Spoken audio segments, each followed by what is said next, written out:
Si tu es de la foi comme une graine de moutarde, ainsi parle le Seigneur. Si tu es de la foi comme une graine de moutarde, ainsi parle le Seigneur. Tu pourras dire à cette montagne, arrache-toi et jette-toi dans la mer. Tu pourras dire à cette montagne, arrache-toi et jette-toi dans la mer. Et la montagne se bougera, se bougera, se bougera.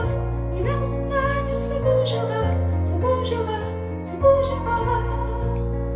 Si dans ta vie tes problèmes sont comme des montagnes qui t'empêchent d'avancer, si dans ta vie tes problèmes sont comme des montagnes qui t'empêchent d'avancer, tu pourras dire à cette montagne, arrache-toi, je le dis par la foi. Tu pourras dire à cette montagne, arrache-toi, je le dis par la foi. Et la montagne se bougera, se bougera, se bougera.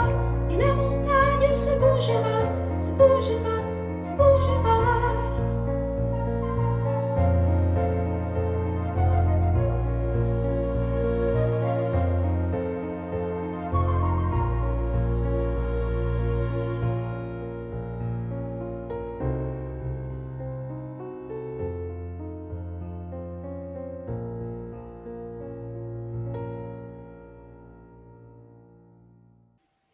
Bonjour les enfants et les parents, c'est toujours un plaisir de vous retrouver. Alors, si vous vous rappelez, le thème de ce trimestre, c'est la foi. Et la définition que nous vous proposons, c'est croire, avoir confiance. Et celle que donne la Bible, c'est la foi est une ferme assurance des choses qu'on espère, une démonstration de celles qu'on ne voit pas. Et on trouve cette définition dans Hébreux 11, verset 1. Et le verset à mémoriser est dans Luc 17, verset 6. Si vous aviez de la foi comme un grain de moutarde, vous diriez à ce sycomore, déracine-toi et te plante dans la mer, et il vous obéirait. Alors, je vous demande de bien retenir le nom de cet arbre, parce que nous en reparlerons. Pour certaines personnes, la foi peut venir très rapidement, et pour d'autres, beaucoup plus lentement, et dans des endroits assez inattendus, parce que Dieu est très surprenant. C'est ce que nous allons voir cette semaine avec une histoire qui nous est rapportée dans Luc 19, versets 1 à 10, et que j'ai intitulée « Une visite inattendue ».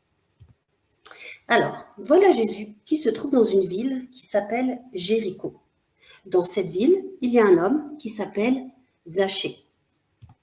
Comme l'apôtre Matthieu, Zachée était chargé de collecter les impôts et il était très riche. Comme son travail consistait à prendre de l'argent aux gens, il n'était pas très apprécié. Il n'avait pas une bonne réputation auprès du peuple et il était même haï par beaucoup de personnes. En plus, il travaillait pour les Romains qui, à l'époque, occupaient la région et qui étaient donc des envahisseurs. Donc, il était doublement haï. Il savait que Jésus allait passer près de chez lui et il voulait le voir. Donc, il surveillait. Mais il était petit. Et comme il y avait du monde et qu'il n'avait pas réussi à être au premier rang, il ne pouvait pas voir Jésus. On peut même imaginer que comme la foule ne l'aimait pas, elle faisait exprès écran pour qu'il ne puisse pas voir le Sauveur. Alors il aurait pu se résigner à être handicapé par sa petite taille, mais il a eu l'idée de grimper dans un, rappelez-vous le nom de l'arbre dans le verset à mémoriser, un sycomore. Alors, comme on sait que Dieu ne choisit rien au hasard et que nous avons pas mal parlé de nature la semaine dernière lors du camp meeting, on peut se demander pourquoi un sycomore. Eh bien voilà, regardez sur cette diapo, comme vous pouvez le voir, la particularité de cet arbre, c'est d'avoir des branches basses.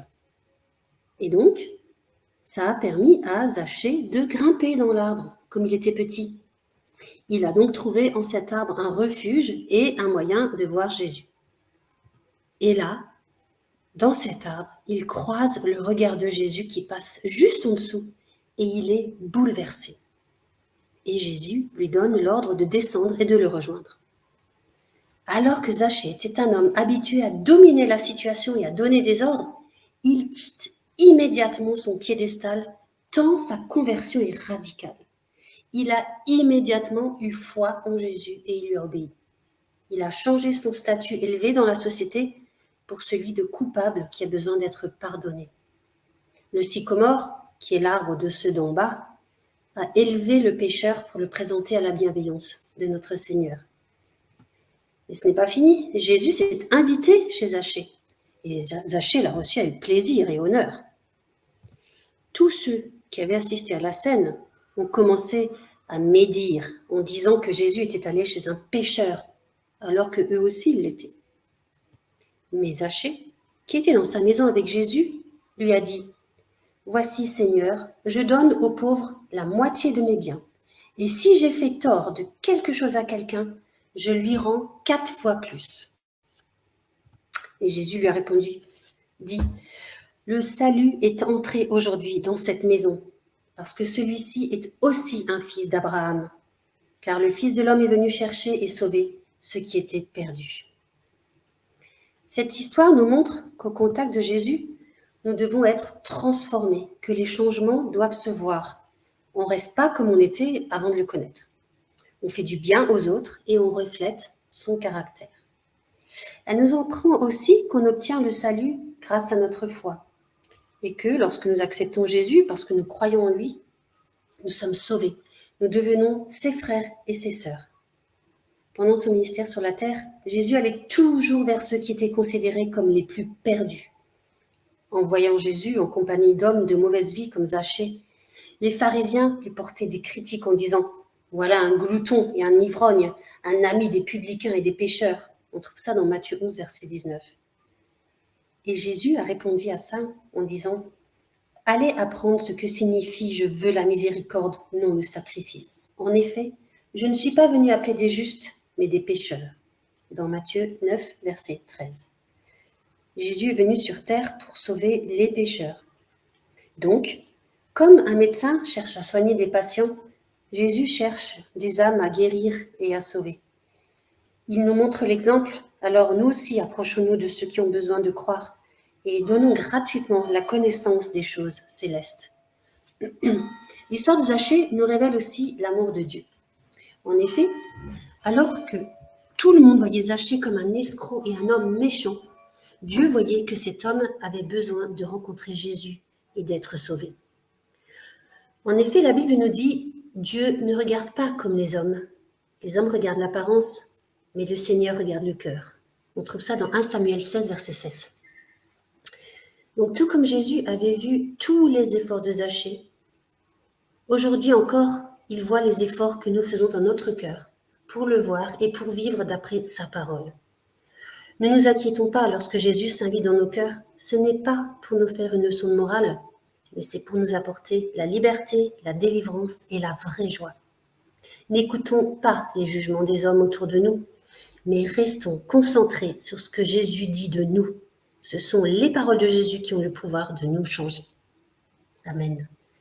Je vous invite maintenant à vous agenouiller avec moi pour la prière. Père éternel, merci d'avoir permis à ces récits de parvenir jusqu'à nous. Aujourd'hui, tu nous rappelles que, quelle que soit notre taille, nous pouvons nous rapprocher de toi. Tu veux aussi que notre foi s'accompagne d'actes, comme Zachée, qui a donné de l'argent aux pauvres après t'avoir rencontré. Alors, permets que notre foi se voie, que nous soyons des chrétiens actifs pour faire avancer ton règne et pour faire du bien autour de nous. Merci parce que tu acceptes tous les pécheurs et que tu nous pardonnes nos péchés si nous les déposons à tes pieds et si nous désirons devenir meilleurs. Tu as dit à Zachée, aujourd'hui il faut que j'aille demeurer dans ta maison. Donc Seigneur, nous voulons t'inviter dans nos vies, comme Zachée, et fais que chacun de nous t'accueille pour t'ouvrir grandes les portes de notre cœur, quel que soit notre passé ou nos péchés. Sois maintenant avec les adultes pendant leur moment d'étude de ta parole Et avec chacun de nous pendant ce Saint jour, nous te prions dans le beau nom de Jésus. Amen. Je vous remercie pour votre attention et je vous souhaite un bon sabbat.